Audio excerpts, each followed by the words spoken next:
Great. All right, guys, we are at 12:07 our time here in Washington, D.C., so we're going to get started. I am going to share my screen. Some of you are new, some of you are not new to these family dialogues, so I'm going to explain a little bit and then get to a video. So hold on a second, let me put this in the right place. Okay, so I'm going to explain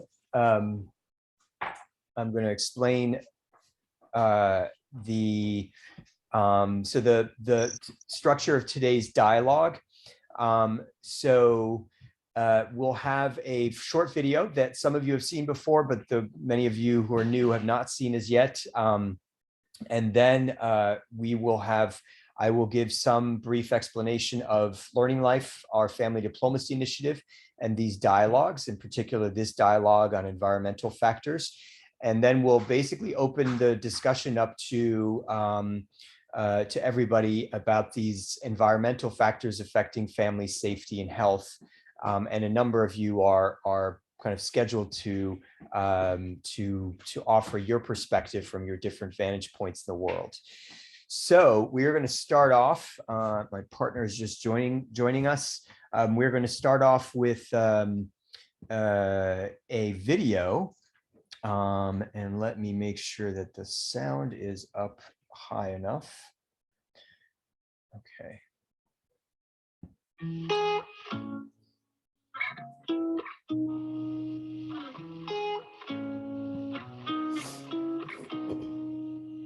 The Family Diplomacy Initiative is a long-term effort to empower families to become involved in international decision-making.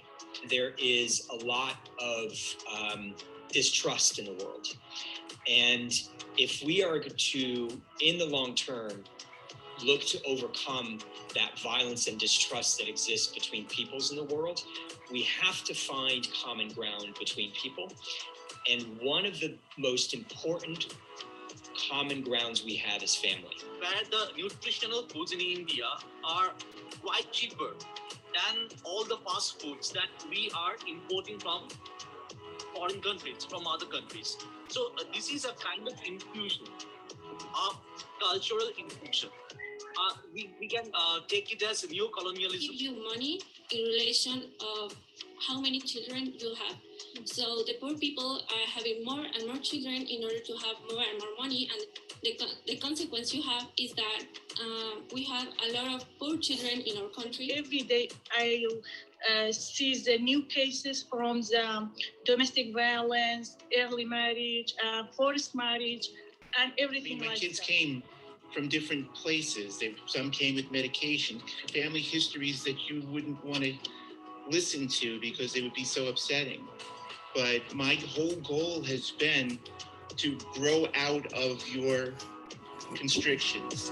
Take the idea of how I learned a lot. I learned from even this family diplomacy right from the time when I was following it from the Facebook. It has changed and transformed my life as a refugee. I'm able to learn. So thank you. Children from Nigeria. Hi, we are from Mexico. Marcy, I'm from Brazil.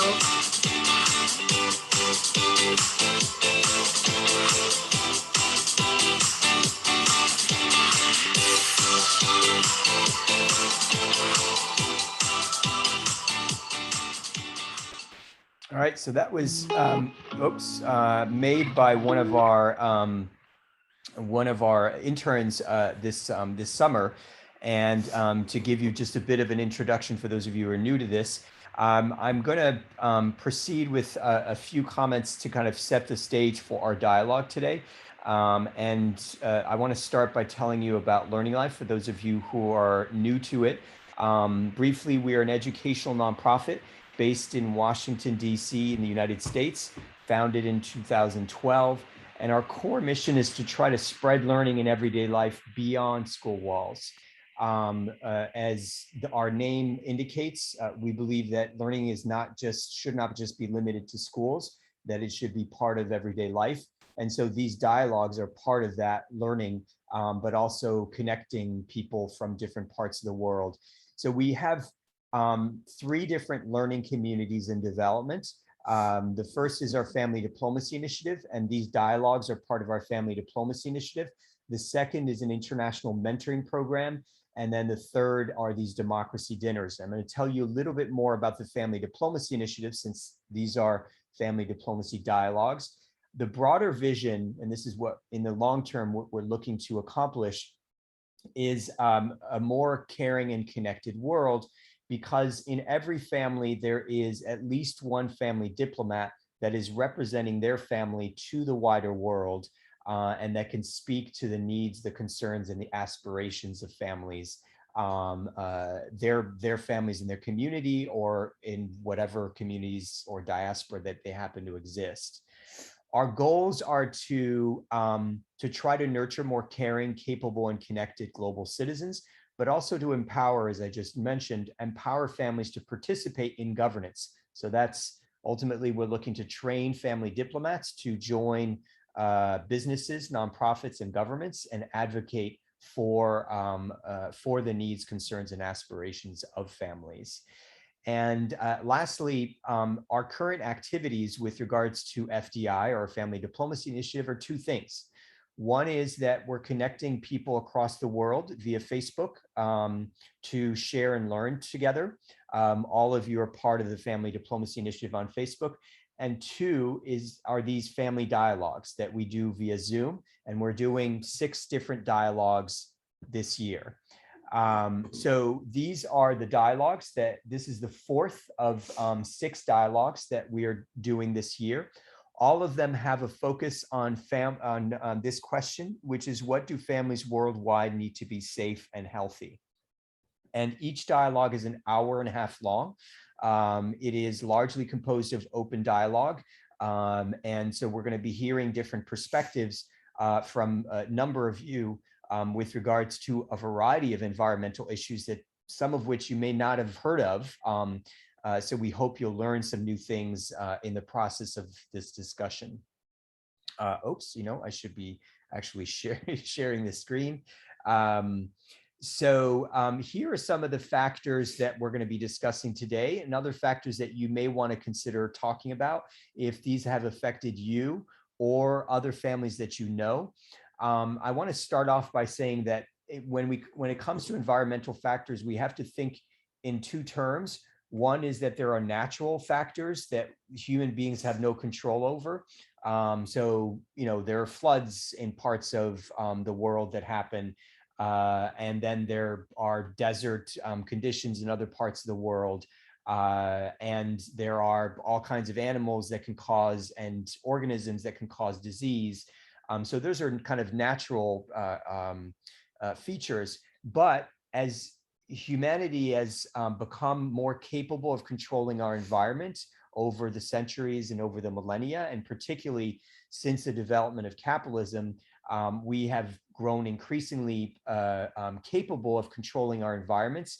We are increasingly, as human beings, responsible for a number of kind of problems that are existing that have an impact on family health and safety. So we're probably going to start off with climate change. As you are probably all aware, it's a big problem, and it's a mounting problem across the world. And it's a human-caused problem, according to the overwhelming science out there. And it's leading to all kinds, not just climate change, meaning not just very dry conditions and extreme heat, but also hurricanes, wildfires, flooding, water scarcity, et cetera, and so forth. So we'll start with climate change, and then we'll move on. Some of you have some issues to talk about with regards to water. So water pollution, flooding, scarcity, and conflict that is occurring around water in some parts of the world. And then the next thing is disease-carrying organisms. We don't tend to talk, some of you may want to talk about this, but a lot of disease and a lot of death is caused by by organisms like mosquitoes, rats, mice, bats, and actually humans, right? So we transmit disease to each other, as we've been doing with the COVID pandemic.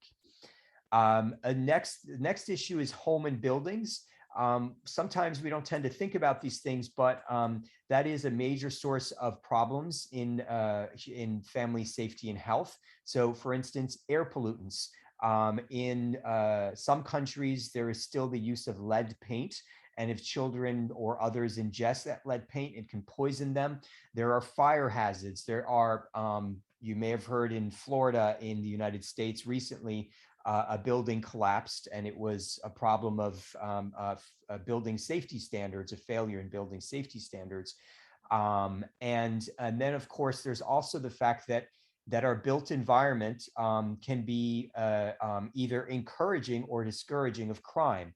And abandoned buildings are kind of just an example of a place where crime can actually fester. And then there are other human-made problems, oftentimes associated with manufacturing and the economy. So oil spills, factory fires, nuclear plant explosions. We're going to hear, for instance, about Chernobyl, the Chernobyl disaster and its lingering effects on parts of Europe and Asia. And then lastly, the community environment. And so that's problems such as lack of green space or public space, lack of lighting, which actually has impacts on people's safety, public transportation, and other kinds of infrastructure. And so we're going to hear, among other things, about how lack of proper infrastructure affected New York City from one of our interns who will be talking about that as well. So you'll hear some interesting perspectives on a variety of things. And so feel free to bring up whatever issues from your vantage points that you think affect family safety and health. So last thing, and that is some notes about what these dialogues, kind of some ground rules for the dialogues. One is that we are video recording and photographing this dialogue.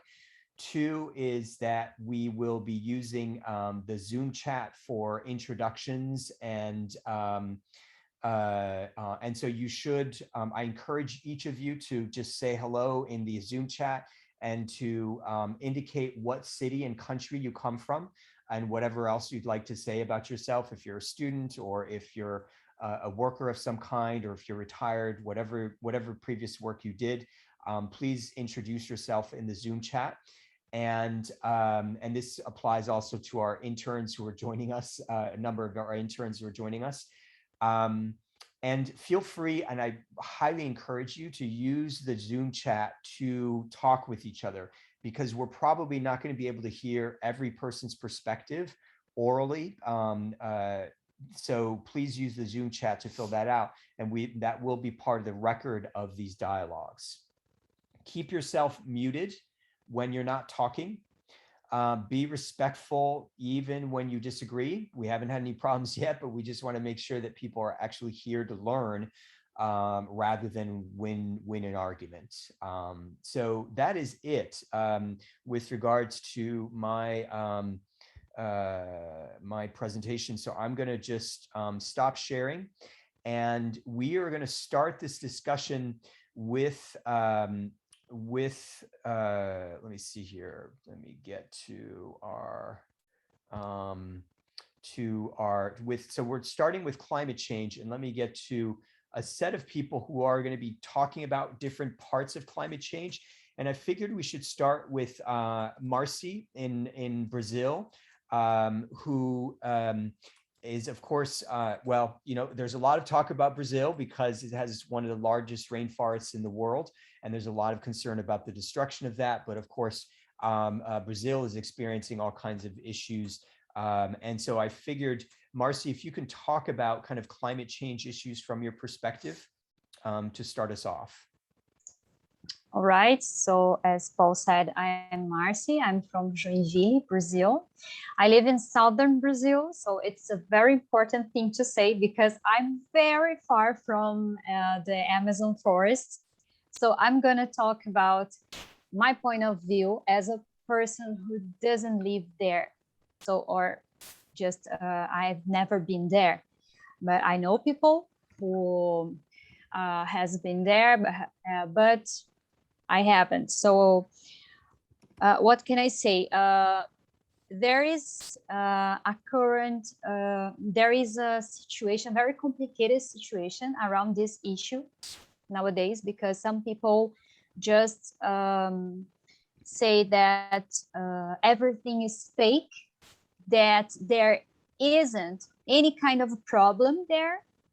So as you probably also have heard yourselves, it's like here, we have different opinions about that. Some people say that, no, it doesn't happen there. It's not true. There is no kind of problem.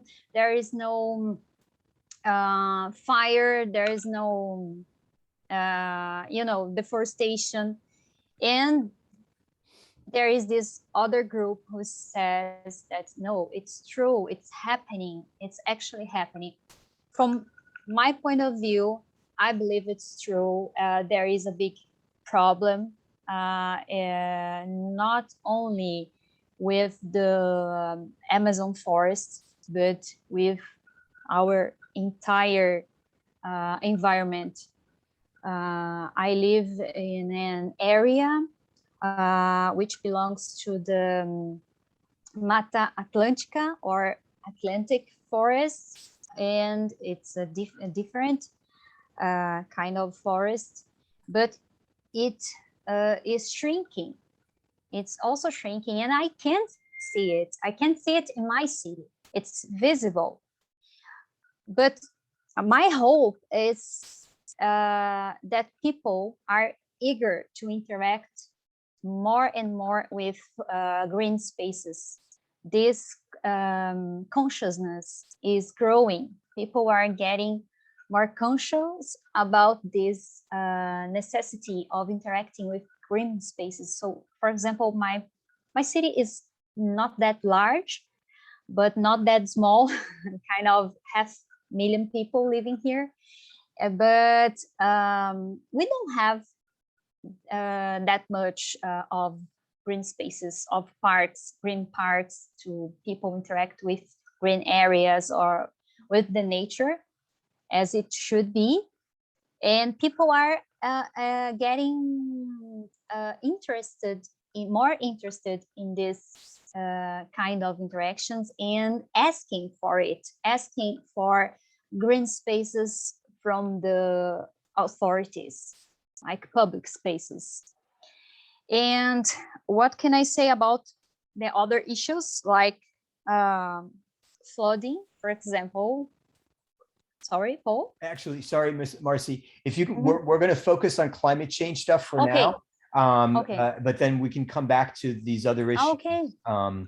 So let me ask Joe Tolles. We're going to get a couple of perspectives from the United States, because of course the United States has had a number of issues, but of course we're not the only ones having issues across the world. But if Joe Tolles, you could talk, and then Victoria, and then Chloe, and her mom, if they're in on this conversation. Sorry, I haven't noticed yet. If you guys could each, yes, you are. If you could each talk about, kind of from your different vantage points, how climate change has impacted your communities, and your if it's had any impacts on any families that you know of. So Joe Tolles first, who's in Alabama, then Victoria, whose family is in Miami, Florida, and then Chloe and her mom, who are in California, USA. Joe? Hi, everybody. I live in Auburn, Alabama, which is in the southeast portion of the United States. I happen to live in the fastest growing city in Alabama. And by example, I went to school here and graduated in 1982. Every place you can see in the community, I've been in my community for 3 years. They have just started building 65 new homes. And that's happening all around us. So what things that that I see that are happening, and the other issue is that the United States or portion of the United States has a real issue with science. I happen to live in a state that may arguably be a state of a mindset where it's exaggerated, that the science really doesn't exist. And so when I have an opportunity to talk about this stuff, I really like to talk it through with science and the predictions. When I moved here 3 years ago, I moved here because of all of the green space and all of the outdoor space. But and in the short 3 years, what I have seen is that although I get to, and I moved from New York, so I get to spend a lot more time outdoors, but I do not get to spend every day outdoors because we have extreme heat. It's so hot that you cannot enjoy the outdoors. So the projection for the state of Alabama by mid-century is that because of emissions, and will go from low, medium to high, could be anywhere to 2 to 4 degrees more than it is by mid-century. The extreme heat, we have 25 days right now over 25 days a year right now of over 95 degree temperatures, with projections by mid-century that it can be 60 days over 95. So that really impacts a whole lot of things. That increases the risk of drought and the crops. You know, Alabama's bread and butter is its livestock and its corn and soybeans. As the temperature increases, they're projecting that up to $2 billion will be lost on income from the state of Alabama by mid-century. 60% of the people in Alabama already live in an elevated wildfire area. If droughts continue or the potential for droughts increase, they expect that will increase from 25 to 50 days, and that's by the year 2050, of potential wildfires. And although we have lots of housing developments going up around me, there is a lot of forestry around here. And it's browner and browner just over the 3 years that I've been here.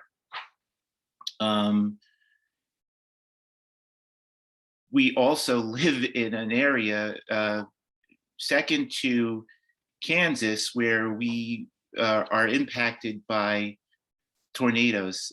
Alabama is the second to Kansas in F5 tornadoes each year. And obviously that's connected to the way the weather and how it's changing. We're getting more and more storms hitting the coast and moving in. Now I'm sort of in central Alabama, but just the other day I had my first tornado warning. So the sirens went off. The other thing I must say about that, the first thing that they tell you when a tornado is coming is that head for your basement. My house and none of the houses that they're building have basements. So, you know, although we're hearing all of this increase in the danger, they haven't changed the way that they're building housing for people. So, you know, I'm sort of running around, okay, now what do I do? I don't have a basement, where do I go? The other thing that Alabama has 200 square miles of coastline. Because of the rise in the water level, they're expecting that the coast will go from 200 square miles to 400 square miles by mid-century. So when you hear probably most about weather events in the United States, you're hearing about the coast. You know, the Louisiana, the Georgia, Alabama has a 200-mile coast, which is always in the potential of being hit by these tropical storms. We're going to have double that amount of shoreline they're projecting because of the increase of the water level. Joe, if in the interest of time, if you can try to summarize quickly or finish up. Sure. So you know, in general, science is real, and we should be paying attention to those kinds of things. I'm in fear of a tornado, right? I can't do anything about it, and I don't know that my house is built to be tornado proof. I think because of the weather changes, we need to be operating going forward with our infrastructure and our housing that meets the needs of the projected changes. I don't see that happening at all. There's no statewide discussion about it at all. And if there's a discussion, it's quickly dismissed. The end. Great. Thanks, Joe. Victoria, speaking with a perspective from Florida. Yeah, so speaking to the science and the rapid growth, the way that Miami was kind of like built was not really meant to last this kind of increase in sea level. Because of this rising sea level and the increase in climate change, it's predicted that probably in around 20 years, maybe even less, the greater part of Miami is going to be completely submerged. And a lot of the foreshadow of this prediction has been playing out in real time, with more issues that seem kind of subtle, but are now no longer an anomaly, like they continue happening. And for example, with Hurricane Irma, so the downtown part of Miami has been gentrifying and urbanizing a lot in the past 5 years. So there's been a super increase in high-rise buildings, and this kind of infrastructure is usually supposed to be tested to, withstand hurricanes. But with Hurricane Irma specifically, a lot of that infrastructure was very, very new, because Irma was around 2017, so a couple of years ago. And a lot of this infrastructure had shown that there was a very bad problem with flooding. And while it might be like normal, obviously flooding, hurricane, like that kind of situation, it's a natural disaster. Like it's understandable that there would be flooding. It's understandable the infrastructure might not hold to that expectation with all of the winds, but it's becoming a more readily problem with not even just flooding. Like my sister's apartment is based around the Brickell area, so it's a fairly new apartment, and they've been having chronic issues with flooding in the elevator with just thunderstorms, not a hurricane of a category 4 or 5. So it's definitely seen a very big increase, especially in that area, because all of this infrastructure is so new. So I don't know, maybe like their laws aren't kind of testing, or they don't have the proper way to test if those kind of issues do arise. But it's definitely seen a change in the kind of perspective of people, especially because high-rise buildings has always kind of been favored in Miami, because you don't really have to worry about things like flooding and hurricane proofing your home. And now that's not really a benefit anymore, because that's still been happening. And even just with houses alone, like the city has had to increase the roads in order to properly drain, because just regular rains in Miami has been causing really bad flooding. Cars had to be towed because they can't, if you're in a low rise car, like gets it messes up with the engine. So it's just been definitely an increase, a shift. Like I've seen it for the better part of my life, but it's definitely become a lot worse now and a bit more drastic. Great, thanks, Victoria. Chloe and Shadi from California. Hi, good morning, good evening, wherever you are. I would say that, well, as a physician and a person living in California now almost 40 years, I see the biggest environmental changes on both personal, family, and patients, where I hear a lot of the health impacts.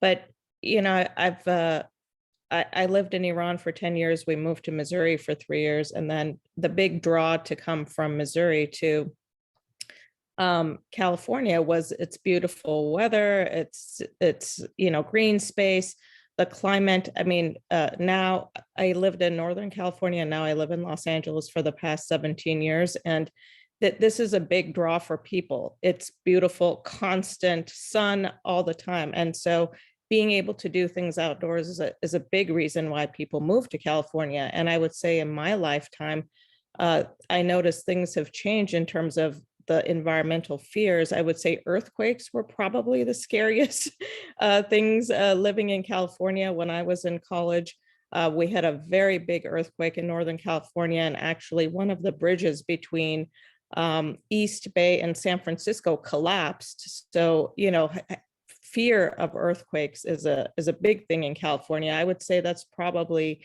changed to in Los Angeles. Wildfires and smoke and drought and heat. I mean, I would say, and its economic consequences are the biggest thing that I notice a very obvious change in. So we've been in California 17 years. And from my understanding, just in the last 30 years, the number of wildfires and how many acres are burned have increased by tenfold. And so it is pretty I mean, every year we're used to some big fire that will affect us. This year, actually, I think out of between 2019 and 2020 was the first year that we didn't have we weren't immediately affected, but in 2019, I believe, was the scariest wildfires that I would say we experienced so close to home. And it's, I mean, you know, when you watch the news, you see, you know, jungles and forests being burned down where people don't live, but it's a whole nother layer of fear and stress when it's in an urban area. And I clearly remember, I mean, it was like you were in a scary movie when I believe it was 2019, where we had the biggest fire near us, I think about like a couple of miles away, and it was just getting closer and closer. And the areas that it was close to, there was the Ronald Reagan Museum, which is an enormous, beautiful facility, was jeopardized. There's a Getty Museum, which is an incredible, incredible resource and amazing place to visit. That was jeopardized. I mean, you would see these in the news, you would see like these hills where people, I mean, our highways, this is a very populated area, and we already have a lot of bad pollution. So people were going to work and shooting these videos of these fires on both sides of the highways. And and the fire was getting close. I work at UCLA Hospital. I mean, imagine these fires like getting close to hospitals, museums, and it was frightening. Chloe can speak, about the impacts. Many days, the kids, they let them go home because of smoke. I mean, you couldn't see. And of course, the health impacts that I saw, not only just on family, we have family members with asthma and lung disease and heart disease. My dad had heart disease. I was very, very concerned about the worsening of asthma, declining immune system, especially in young children and the elderly, and higher risk of heart attacks and strokes because of this constant smoke. We got used to the point that we would check our pollution, like on our phone, we would check to see, could we even go out? So this beautiful state and city where people just really, come out here to use the outdoors, that was really affected. Not to mention the economic aspects of, the drought causing getting fined for using water to water your grass. There was a time that they said no more real grass. So people were putting fake grass, the price of produce going up, the cost of electricity. And I think the mental health, stressors of all of these things sort of kind of looming around us every year really impacts people in terms of what is clearly evident for climate change. And Chloe, I don't know if you want to say just a couple of words in terms of school. I don't have much more to say, but I do remember like getting weeks off sometimes, like because of wildfires, and just a lot of my friends' families having to evacuate their homes and not having like the things they needed to like leave their home, and they didn't have anything packed because it was all very like abrupt and no one was expecting it. We thought we might have to evacuate at one point or a couple points too, but fortunately we didn't. And but it was just pretty stressful and scary. Wow. Thanks for your perspective, guys. I think what struck me in part, Shadi, from what you said is that, it becomes kind of climate change becomes much more of a problem for a larger number of people when climate change actually affects urban areas, right? Where there's so many people, and it's not just affecting rural areas. So we are going to switch to halfway across the world. We're going to move to Saudi Arabia to get a perspective from Amal Al-Daij. But before we do that, and before I forget, I'd love to take a photo of everybody. We need to kind of chronicle who is participating in these dialogues, and then to share this with the wider world. So if you could turn on your cameras, if you're able to, briefly, and please kind of come close to if you're scattered, look at your video and come closer so that you're all together at the camera. And for those of you who have a dog like Julia, by all means, bring your dog into the picture. We'd love to see, I guess, families and pets and people of all kinds. So I am going to, on 3, take a screenshot, and I'll take a couple of screenshots. So if on 3, if you could smile, 1, 2, 3, smile. Awesome. Let me take just one more photo here quickly. And please, if you could have your cameras on, if at all possible. Rashmi from India, if you would. Okay, on 3, 1, 2, 3, smile. Awesome. Thank you so much. Okay, so Amal Al-Daij from Saudi Arabia. Yes, hello everyone. Do you hear me? Yes. Okay, great. Actually, I'll talk about the environmental issues here in Saudi in general, and also the most important issues that we and most of the countries are facing. Like we have issues like the desertification, water pollution, and air pollution. For desertification is actually the most serious environmental issue here in Saudi. The other 2 issues, which is the water and air pollution, are serious as well and are getting worse by time. So these issues actually are affecting each other. Like the air pollution affects the desertification because of, the increasing of the temperature.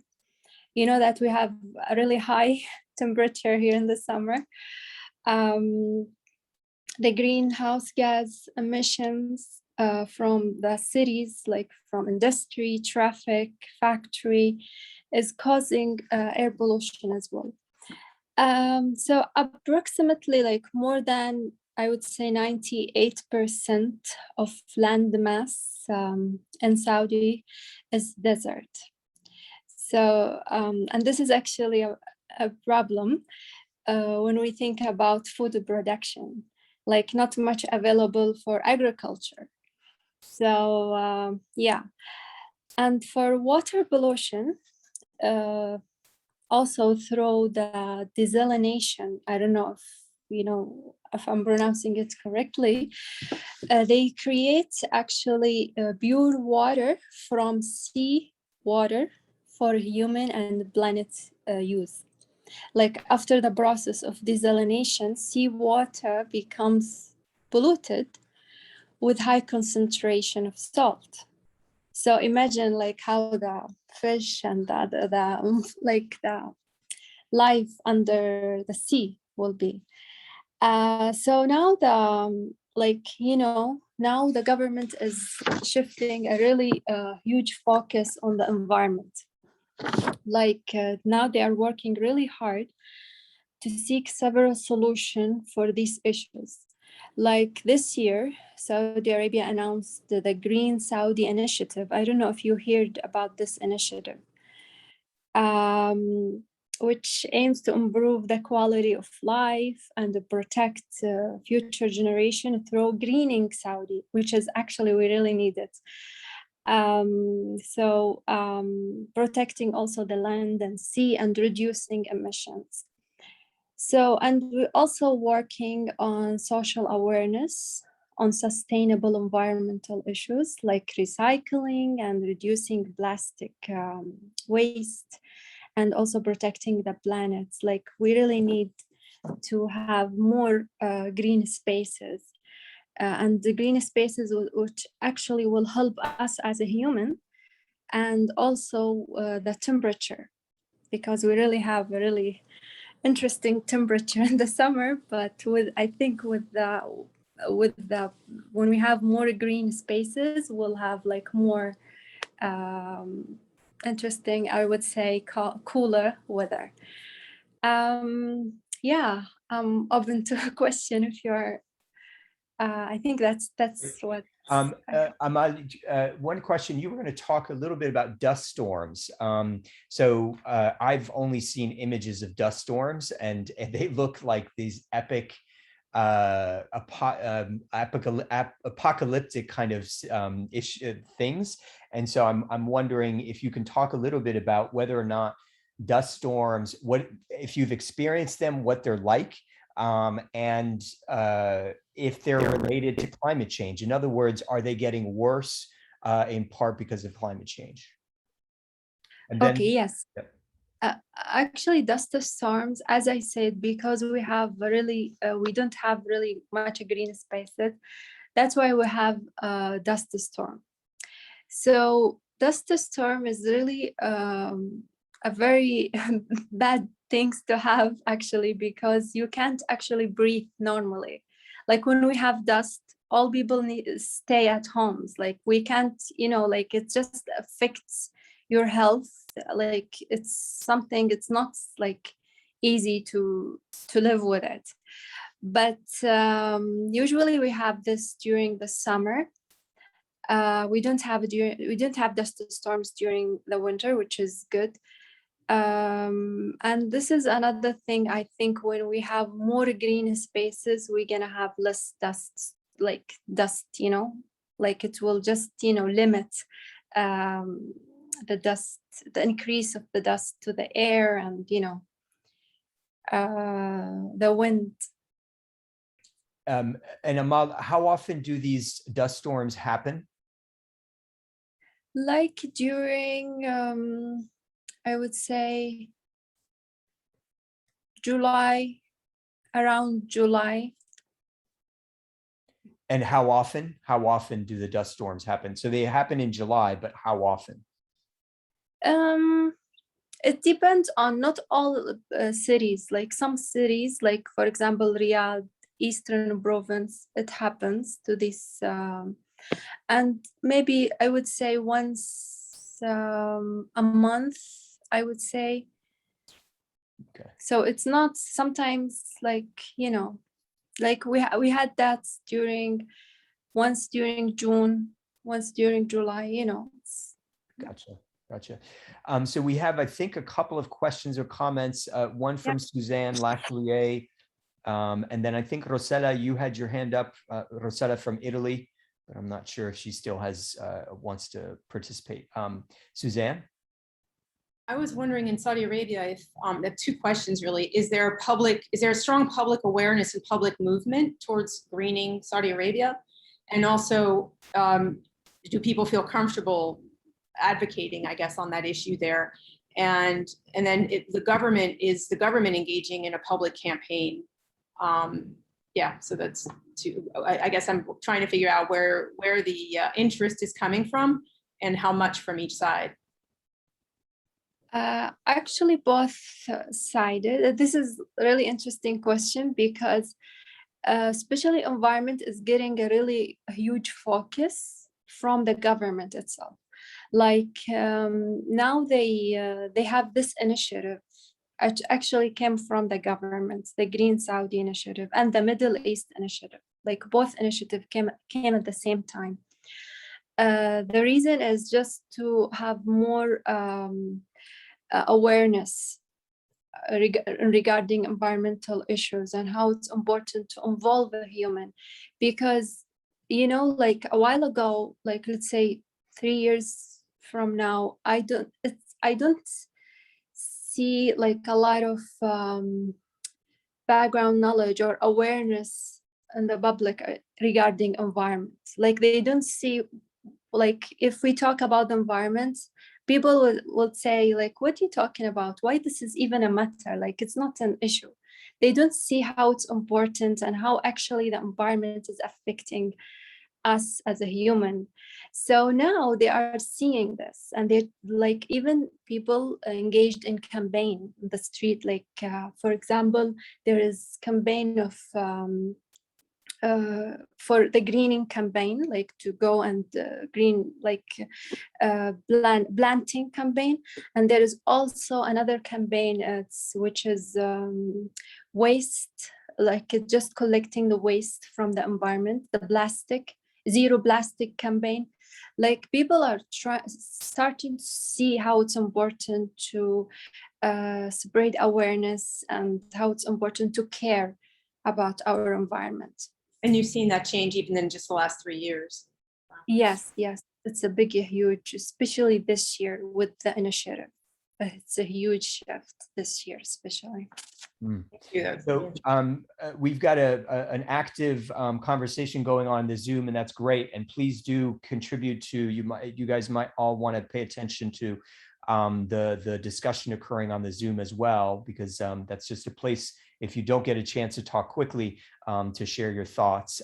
So we're going to go to Rosella Vulcano in Italy, but I also want to say, if those of you who want to actually chime in can use, just as Rosella did, put the electronic hand up under the reactions button at the bottom of your screen, click on the reactions and then click the hand up, and that will signal that you're looking to ask a question or to comment.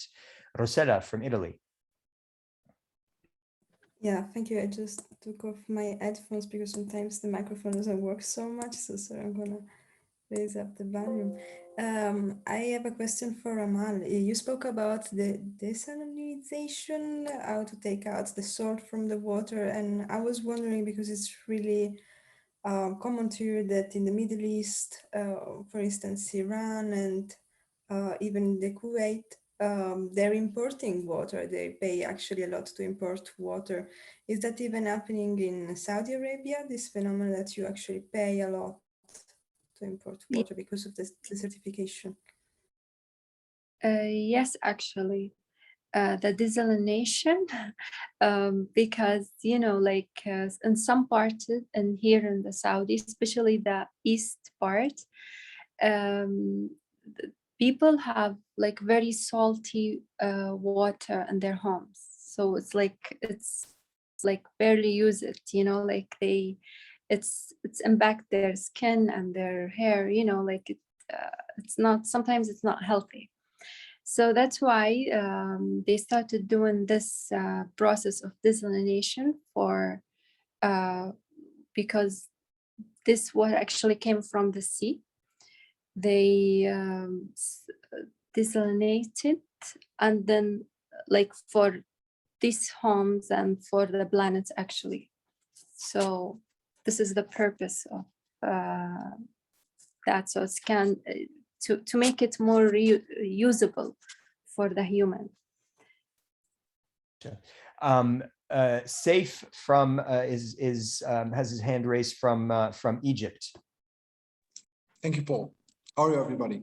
Well, regarding water, in the Middle East and North Africa, water is a huge problem in many countries, not only in Saudi Arabia, in Jordan, Egypt, Sudan, and many other countries.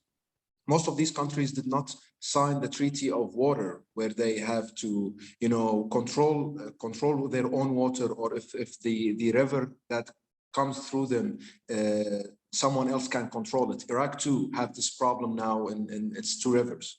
In Egypt, there's a huge problem now at the moment with Nigeria, I think. I'm sorry. You would mention Sudan and Ethiopia? Ethiopia, yes, with Ethiopia. The problem that they built this kind of dam and it's lowering the Nile River water. Also in Jordan, the Jordanian river is totally dry. Saudi Arabia is facing this problem too, because there's no rivers there, and it did not sign up this treaty. It's actually a huge problem in Egypt, especially because actual water is being lowered, and the other parts of the Nile, the smaller parts of it, starts to drown, which makes farming a little bit more of a problem. Also, in the urban areas, it's becoming they started to put some restrictions. Now the water costed like a year ago. It costs triple what it used to cost a year ago in Egypt, because they want to do some restrictions on it. This is one thing. Hello? We can hear you. All right. So basically, this is regarding water. In Egypt, in Jordan, there are many restrictions in Jordan for water. We get only once a week to get water, and we have to use tanks to fill these tanks up on the roofs. And water is very expensive, actually, which comes from the government. We use underground water, and Israel have put in like 3 or 4 dams on the Jordanian River, so we don't get any kind of water, no matter whatsoever, in Jordan from this river. So yeah, this is a huge problem, and it's especially in the Middle East and North Africa, because again, they did not sign the treaties that is regarded to water, so they can protect their own limit of water from rivers and other sources of water. So this is, I just wanted to comment on my friend from KSA. Yep, and Saif, just a little background. Saif joins us from Egypt, but is actually originally from Jordan, and hence why he mentioned Jordan. So I'm going to get a couple of perspectives here, from again from the United States, but I think interesting perspectives that you might not have heard before. And one is from Emily, who's one of our interns in the United States, with regards to kind of the impact of climate change and how infrastructure differences, so inequalities in infrastructure in different parts of New York City, have impacted people differently. So Emily, go ahead. Yes, hello everyone. So I was born and raised in New York City, spent most of my life there. So recently, in the beginning of September, there was a tropical storm, Ida, that had passed through the east coast of the United States. And Ida once again exposed the poor infrastructure and the inequality within New York City. So in many communities, especially in Queens and Brooklyn, and specifically Queens and the Bronx as well, the boroughs outside of Manhattan, which is the main part of New York City, the touristy part of New York City. There's a lot of flooding. There was actually over dozens killed because the basements, many immigrant communities, they live in basements, have basement apartments, which are illegal in New York City because of safety hazards, because of things like flooding, electricity, like it could touch the wires and then just shock anyone who lives there. So there was actually many casualties in Queens. which has a large immigrant community in Jackson Heights and different neighborhoods, where there's families who have died because of the flooding and being in these flooded basements, as well as in the Bronx, which has a large Latinx immigrant community as well. The train stations would be completely flooded, meaning that public transportation was inaccessible. No one could really get around. You would see like just extremely dirty water. So you would see like the rats swimming around in it. It was just atrocious. But all of this is happening outside of Manhattan. And when you get into Manhattan, mainly Midtown, which is where around Central Park is, Upper West Side, Upper East Side, the drainage was working completely fine. There was no signs of flooding. It just looked like it was heavy rain. And of course, these are the richer areas of New York City. So the Upper East Side is the most expensive zip code in New York City. So, and of course, around Central Park, Midtown, that's Columbus Circle, Times Square. So the infrastructure was built to withstand conditions. And the interesting thing about it is because of Sandy, which happened a couple of years ago, Hurricane Sandy, which devastated New York, and once again exposed these communities, this poor infrastructure and this imbalance. There was supposed to be an effort to really change that. But once again, when Ida had passed by, and it completely devastated these communities and exposed that once again. Mm-hmm. Yeah, Emily, I think what's particularly interesting is what you raise indicates that poorer communities are oftentimes disproportionately affected. In this case, I didn't know that, right, that a number of basement apartments are in fact illegal because of the safety issues. And tragically, a number of people died in basements from the flooding from the most recent storm. So by all means, if you have comments or contributions you want to make, please feel free to raise your hand. I'm going to have another one of our interns who actually brings another interesting perspective, who is joining us from Virginia in the United States. And she's going to be talking about the heat index and heat inequality in different neighborhoods. I believe she's with us, Maria Lujan. Yep. Hi. Yeah, so I'm in Richmond right now. I actually have some of my notes that I'm just gonna pull up, not on the screen, just so I can look at. So I'm in Richmond right now, which is the capital of Virginia, and it's a really old city, and it's also a majority minority city. So that means that the majority of people who live here are minorities.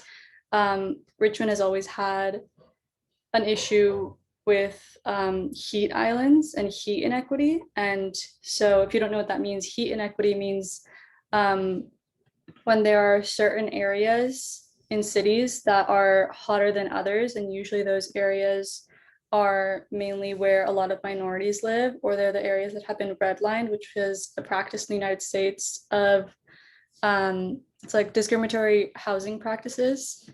So yeah, in Richmond, especially lately because of global warming, we've been seeing just that heat inequality growing and growing, and how bad it's getting, because the areas that have been redlined, that the majority of people who are minorities live, have very little trees. The way they're set up, the architecture is not up to standard with other places where they can regulate heat better. And just for an example of this, in Gilpin, so there's different neighborhoods in Richmond. In Gilpin, which is a neighborhood that's majority Black, the life expectancy is around 68 years. And then in Westover Hills, which is not that far away from Gilpin, but that's a majority white neighborhood, the life expectancy is 83 years. So because of the heat, we see people with pre-existing conditions, and maybe not even pre-existing conditions, the heat causes like issues, like heat-related issues, and there's a lot of heat-related deaths, not only in Richmond, but in cities all around the United States. Wow.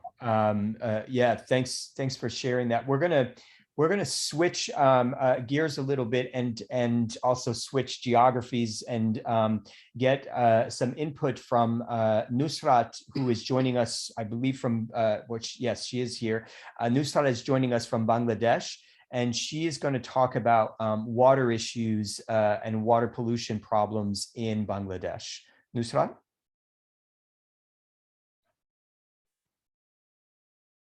Oh, you're muted. Oh, sorry. Now it's okay? Yes. Okay, and okay, hello everyone. And before talking about water pollution, I just want to give the description of about the position of Bangladesh, because it's one of the largest delta in the world. And that's why it's called the riverine country. And we have around 400 rivers along with 300 canals. So here you can see water in everywhere, besides your house, besides your workplaces. And I guess that's why we have the largest amount of the water pollution here. Also, we have other pollutions, but comparatively, I would say water pollution is the most pressing issue nowadays. And there are two ways of water pollution. One is the surface water pollution, and then the one is the groundwater pollution. And we have the both problems, but surface water pollution is getting contaminated is very rapidly, because like Bangladesh is a developing country, and here we have the growing number of industries, and these kind of industries directly throw their wastewater to the rivers, and they just use it for their work purposes. And also in the canals, they use it directly. And then the main reason is that the throwing garbage, and both are man-made. And this kind of pollution directly affects to the human and also indirectly affects to the human. For instance, directly, if I talk about the directly, like there are a lot of regions in my country, especially the rural people, still they are depend on the river water and the canal water. They collect water from them, I mean, from that places, and they use it for their washing purposes and for their daily uses like bathing, and sometimes also in drinking. You can't imagine, like we have the water, but when it comes to the fresh water, excess of fresh water is still questionable because we don't have this. So especially for the coastal areas, like I'm also living in the coastal places. So we have a huge problem about this. So this kind of water, when we take, and it just spread different kind of contagious diseases like the dysentery and the E. coli bacteria, and also like the typhoid, different kind of contagious problems we get directly. And if I talk about indirect way, like this kind of water, as you know that Bengali people really love to eat the fish, and a large number of people totally related to the fishing occupation. They just catch fish and they sell to the market directly, and we also buy this kind of fishes from the market. And when we eat this kind of fishes, we get the pollutant particles, and that really affects to our health. Even it can cause the cancer. So that is unbelievable, that huge problem here. And this is the indirect way. And it also affects to the, like the, what can I say, the water lives, and like fishes and the other species, they also are affected by this kind of pollutant water. And these are the two ways of the surface water. And also, if I talk about the ground level water, is also affected this day, because the level of depletion is also decreasing day by day, just because of the landfills, and also the industrial throwing of industrial wastewater and the garbage, and that's why we couldn't get it. And even like this kind of water also contains the arsenic problem, and arsenic is the greatest problem here. Like, and also it's estimated maybe like 50 million people, if they could be affected by the arsenic. So this is the really, I would say this is really a harmful, and these kind of ways. And also like the agriculture, we also use water for our agriculture purposes. Like we use the water directly from the river and the canals like for our irrigation purposes. On that places, we also, grow and cultivated different kind of vegetables and fruits, and this kind of vegetables and fruits we also consume. So this also bring, the harmful ingredient to our health, and it really have affect our health. Like I like the water, I collect water from the tube well here, and also then I boil the water, then I drink it, because I got several kind of issues, health related issues which are related to the water, like the stomach's problem and so many problems. And since I have started to use the boiled water, and I feel better. So especially as I said that my place is in a coastal area, so we really suffer a lot. And there are a lot of people, like the rural areas, and when it comes any kind of disasters like the flood and the cyclone and submerged all kind of areas, and the poor people, they couldn't get the fresh water, even they can't buy it. We can buy it from the shop or any kind of places, they couldn't bear the cost, so they just drink water directly, and this kind of water really contains the high amount of nitric oxide, arsenic, and this kind of pollutant particles. So this is the main problem here. And our people are not aware about this matter. And also we have the lack of consciousness, and also like we have some laws that really imposed by the government, but because of corruption and because of the political issues, people just use their power, like they occupied the river and they do whatever they want. So this is the situation in my country. And I would say we really suffer a lot because of water pollution. Nusrat, thanks for your perspective. Suzanne from the United States was asking if the arsenic problem is primarily an industrial or a natural problem. In other words, what's the source of the arsenic poisoning in the environment? Yeah, it's because of the industrial garbage. Gotcha. Okay. Contains the arsenic, and around I have read a news, an article where I have found that the death rate of Bangladesh, among 9% of death rate caused by water pollution. Wow. Okay. Rosella from Italy. Yeah, it's me again. Can you hear me even with the headphones? Yes. Yep. Okay, nice.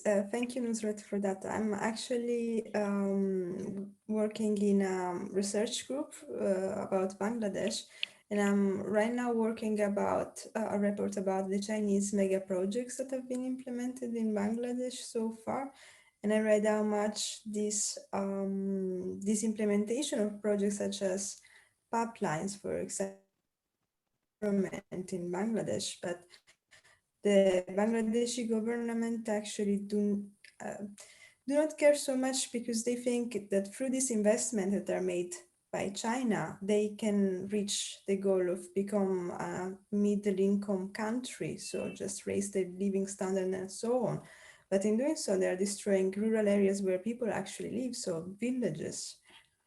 And people are protesting even about that, but because in Bangladesh, I think you know better than me, there is this Security Act that basically constitutionally says that you cannot protest against any kind of governmental choice, because that can damage the security, national security. So the government is allowed to put you in prison or whatever kind of violence just to stop the protest. It's impossible even to actually protest against this decision in the government in Bangladesh right now.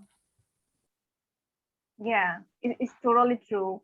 Even we have different kind of organization, like non-profit organization, there are a lot of laws, there are a lot of legislations, but not all, not any single rule can work, just because of corruption, just because of political power, and people don't care about it, and they just offer some money when it comes to any kind of land or any kind of things. They just offer some money to the administration and they can do everything. So let me switch. I'm going to ask to hear some other perspectives. We have, I believe, Marvin. Speaking of China, Marvin is going to talk a little bit about water and air pollution due to economic development in China and his experience with that. Marvin. Hello, everyone. My name is Marvin. I'm originally from China. Right now, I'm living in Minneapolis, US. I do want to show you a few pictures so you understand what I'm talking about. This is a pic. Can you see this? Yes, and actually, yes. Oh, so you're just showing us on your phone? Yes, this like a picture of my city, the water pollution before. You can see the water was totally red from the exhaust from the factories around. And I want to show you also the air pollution. This is like my city without air pollution. This is with the air pollution. I want to show another photo of riding the bike. You have to wear masks. Even though before the COVID, when I was going to school, I have to wear masks when I was on my bike because of pollution. And this is a factory that produces electricity. They burn coal to produce electricity. So anyway, so with those pictures, I want to focus on different time period of the city development. Like in the early Chinese reform and opening up started in 1978 to like all the way to 1995. China only focused on the economic development. So they didn't really pay much attention to the pollution. So in my city, at the beginning, I remember we still have some farmland, we have clean rivers that was able to catch some wild animals. Even in our yard, we found snakes, we have bats, we have swans, lots of some wild animals. But as the city developed, the river got really polluted. Like you could see it's got red. Some places got even like green, not like a healthy green, like a chemical green. So they even smell terribly. I remember when I was in high school, we did a research along the river. There was a new paper factory built back then. So they just put their dirty water into without any like they didn't really clean their water or filter the water before they put the water in the river. I remember all the fish, they were dead along the river. So, but from 1995, the sustainable development concept came into like our book. Like everybody started to raise awareness of having healthy economic development. But it was very slow. I still remember when I came to college from 2007 to 2012. Even though in those periods, I still remember we did some research on the pollution. We still have bad pollutions. I think it's because of Beijing Olympics in 2008. The whole country really focused on like cut down the exhaust and cut down the pollution.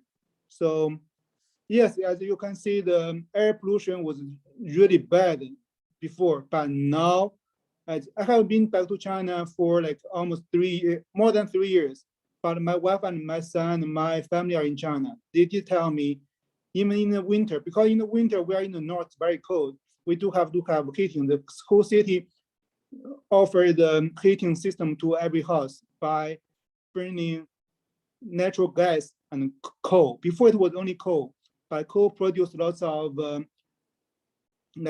pollution. But natural air is better. We have like 4 main reasons for the bad air pollution. One was the heating system in the winter. We burn, from the data I just found, over like 10 million tons of coal just for heating in the winter. A whole year we burn about 30 million tons of coal for both electricity and heating in the winter for that one city. So that's how bad that's one of the reasons why the air was so polluted. The other big reason was the construction. The city was not like, I can show you, I found another photo, you can see. Okay. So I don't know if you can see this. So there was nothing, the whole city was built like from 2003 to like 2015, like 12 years. There's just not a whole, just the eastern part of the city. It used to be nothing, but they built lots of high buildings in that area for business. Just like in about 10 years, because of construction, lots of dust and made the air really polluted. So that's the second reason. The third reason was because of the exhaust from the cars. We have over 20 million people in that city, so we have lots of cars too. So that's just the third reason. And the last reason, I would combine the coal for electricity and for heating into one reason. So that's the reason why the air pollution got really bad before. But after like the Peking Olympics, the whole city, also the China, the central government is building up the pipes, transporting natural gas from the west part of China, which has a big resource of gas, also from Russia, I believe, to our province. So we now have more like supply of gas to use for heating. So now it's less polluted. And so Marvin, and I think Joe's got a question, but so do you feel like, does your family feel like the environment is improving in China? Yes. Okay, so air pollution, water pollution are getting better, and it's in part because of the awareness that came with the Beijing Olympics. Yeah. Even before, I think even before that, we were learning like sustainable development in our books. But still, I think people still value making money the most. We do see a big life change, life quality improved through the economic development. So, yeah, but because of the Peking Olympics, the whole country really, want to focus on improve the environment. Yeah. Thanks for that, Marvin, for your perspective. We've got Joe from Alabama, USA, and then Data Robert is, I believe, joining us from Uganda. And so Joe first, and then Data. I don't have a question. I have a comment. First of all, I really appreciate these conversations, but they're also very disturbing in that this whole issue of our technology and our ability to solve these problems is clear if you look at economically advantaged communities. What we need to do is already out there, and people with money are taking care of themselves. I think there's a clear line, or my perspective is there's a clear line between greed and profit in keeping large portions of our communities disadvantaged. And at least here, I think it's also clear that, to ask the government for assistance in helping these things, there's some limitations because there is also a clear line between who funds what happens in the government. And I'm not talking about the actual spending money, where we have politicians that are much more interested in keeping their jobs and whatever profit they can garner from being a politician. So we don't get anything done because of the money influence that's going into the government. And I just wanted to piggyback on Marvin. What I have seen in my who I am, is that China is way ahead of the curve than the rest of the world because they've figured out how to benefit and profit from the technology. So I think China has been doing the right things in terms of their communities, and I'm saying that loosely, in that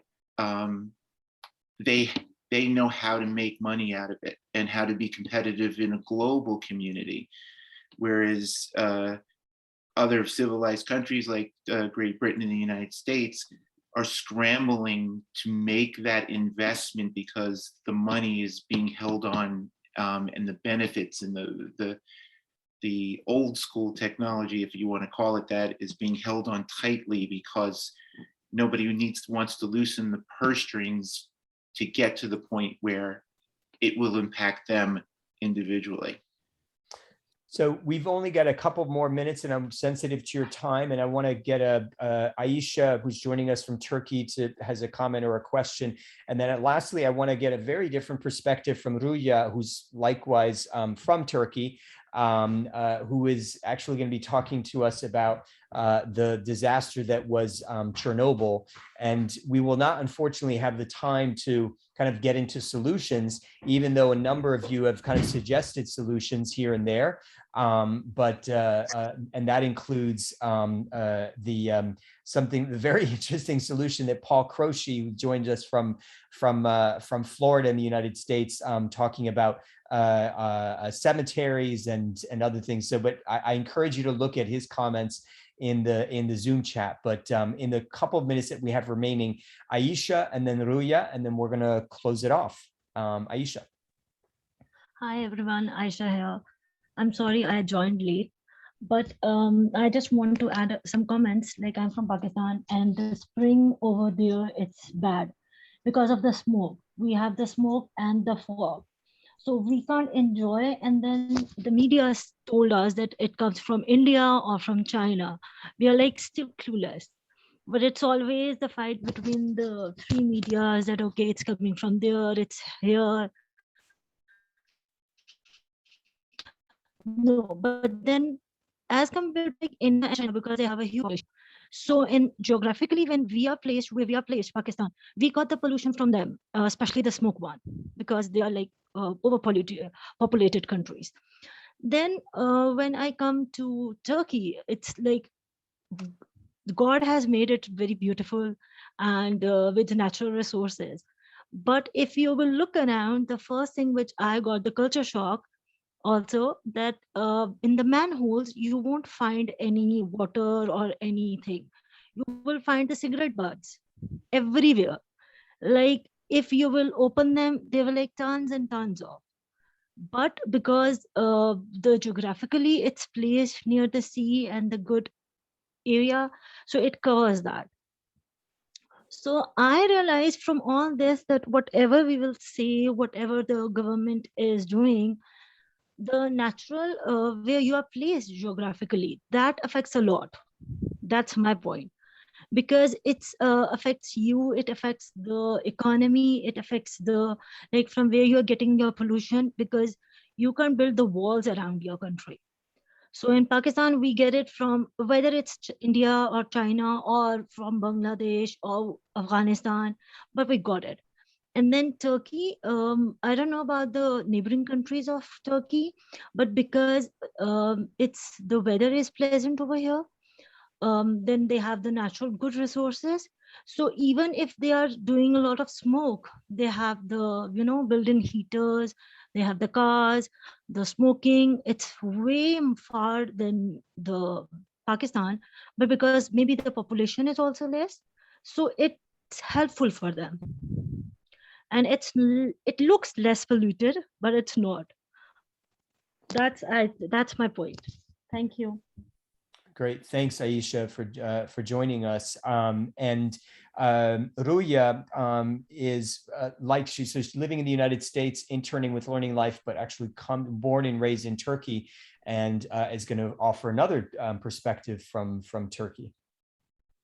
Ruya. Hi guys, I'm Ria.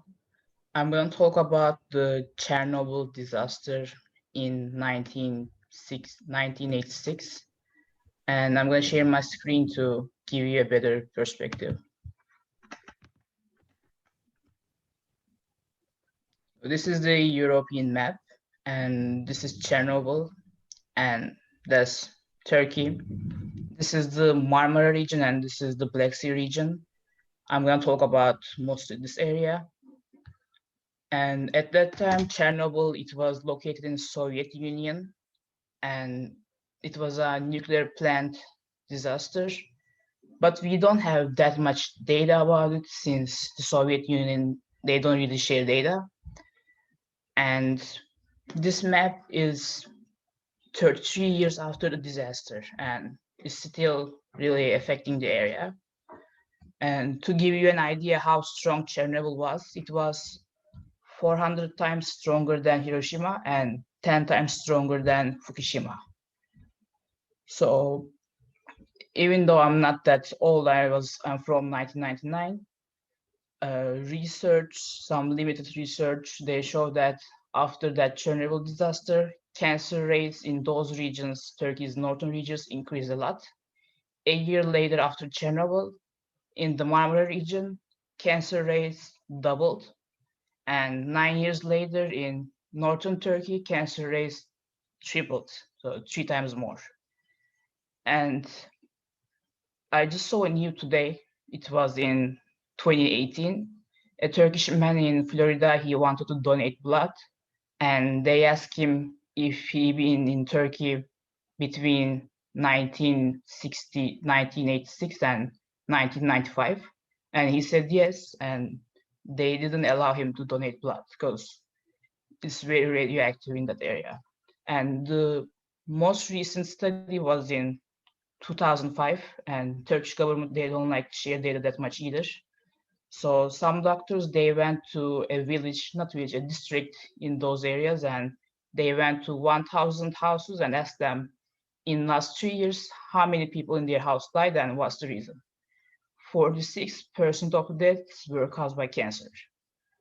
And in those regions, we do tea farming a lot. So, and Turkey drinks tea a lot too. And the minister at that time, he said, actually radioactive tea tastes better. So they didn't do anything about it, and it just cancer being more common in Turkey. Wow, Ruya, that was an interesting way, or surprising way to end the discussion. Really interesting, and it kind of underscores kind of this point about there are natural disasters and then there are man-made disasters, and clearly Chernobyl was a human-made, I should say, disaster. So clearly we could have a number of discussions about the environment and its impact on families and the health and safety of families. But unfortunately, given our time, we're a little bit over our time. In fact, I want to just mention that we will be carrying on, as we do with all of these dialogues, carrying on the conversation over Facebook.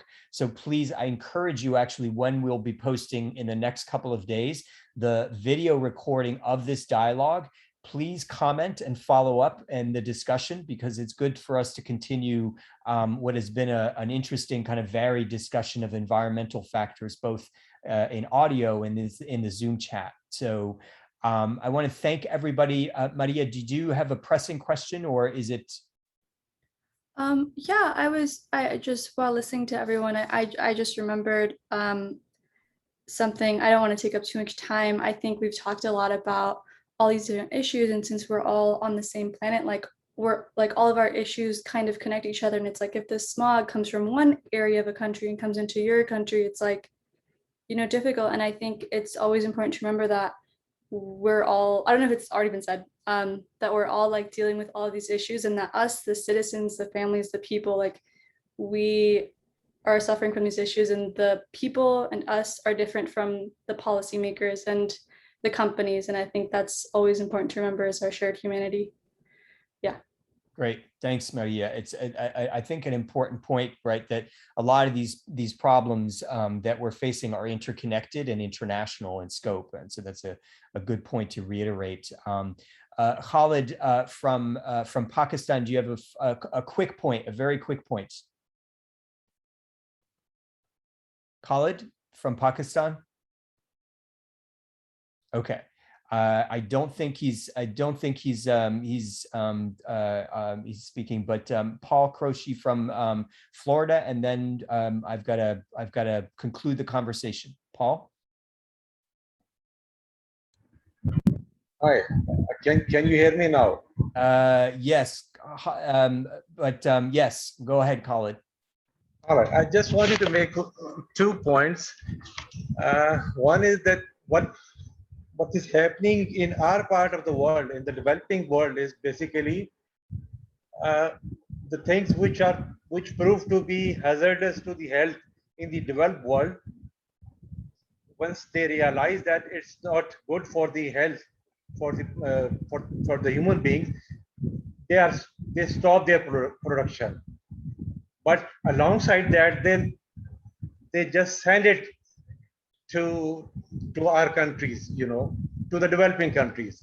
You name it, be it pesticides, be it allopathic medicines, be it chemicals, all those things which are banned internationally, they are exported to the developing countries. And I wonder and wish somehow some modality could be formulated by which those things which are banned, which are not good for human health anywhere in the world, should be banned around the world.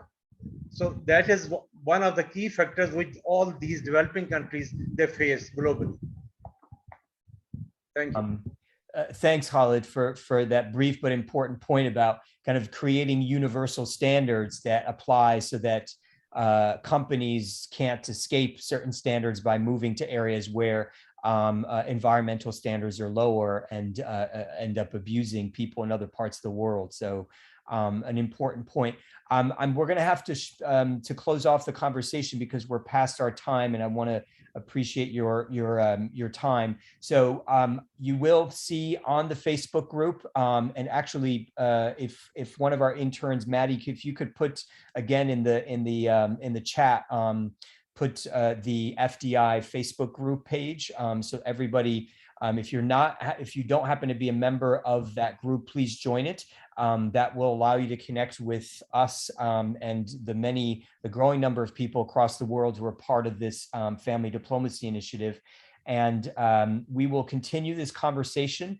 The next dialogue, which is going to be the 5th of 6th, is about politics and the ways in which politics impact family safety and health. That is on October 10th. And then the last dialogue is on education and leisure, and that is on November 12th, I believe, 12th or 14th. But the details are at the Family Diplomacy Initiative page. Maddie, thanks for posting the link. So all of the information you'll need is at that page. And in a couple of days, you will see a live recording of this dialogue, along with some questions to carry on the conversation.